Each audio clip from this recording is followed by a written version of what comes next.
Needless to say, David was confused. When he landed in New Zealand, he took the package with him. He looked inside. It was a nondescript bundle, wrapped in paper. He didn't know what to do. He didn't know where to go until he saw a sign. "Castle, this way," it said. He was confused. How could something be so easy? But then he remembered. It was his birthday. Everything was easy on your birthday. So he followed the sign to the castle. He walked up a windy New Zealand road to the door of a large stone structure. It was open. He went in. Silence in the castle. He walked all the way to the central throne room that was completely dark. Suddenly, though, he heard a voice. Suddenly, he saw what his purpose was and was told things he would never imagine. Wait. David, don't worry. Don't worry. The light will come, and everything will be okay. You are going to go far. You're going to venture forward and back.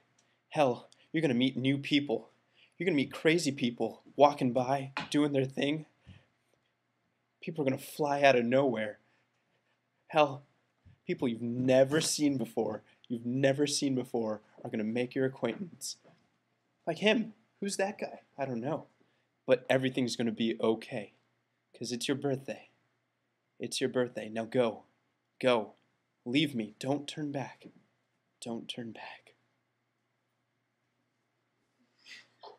With that, the man grabbed the package and pushed you outside. And then there was a dragon. What did you do when you saw the dragon?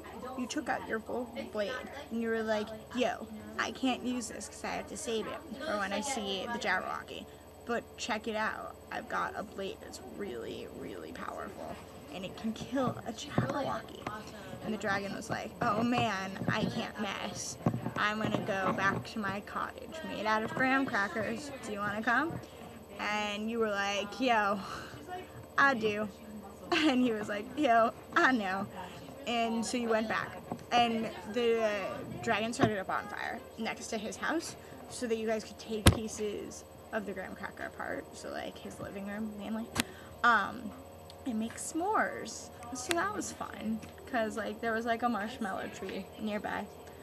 And then you took on a deer. And the deer became your best friend. And that was it.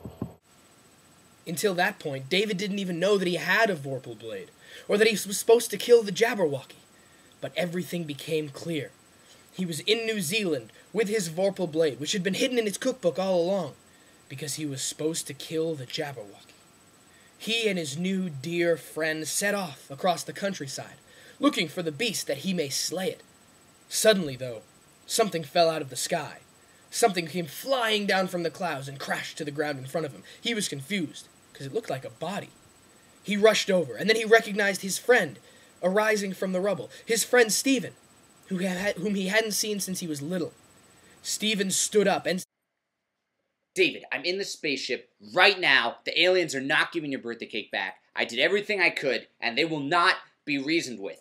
They will only be reasoned with if I give them something of personal value to myself, which I can't do, because I learned something, David, that family becomes before anything else that happens, and so I'm sorry, but this is the right decision for everyone in the thing. The point is that I have a plan to get birthday cake back that doesn't involve me sacrificing my family. That was only part of what they wanted me to sacrifice. And I want you to have a great birthday, so I'm going to put this plan into action to get your birthday cake back right now. 5, 4, 3, 2, 1. And kabam!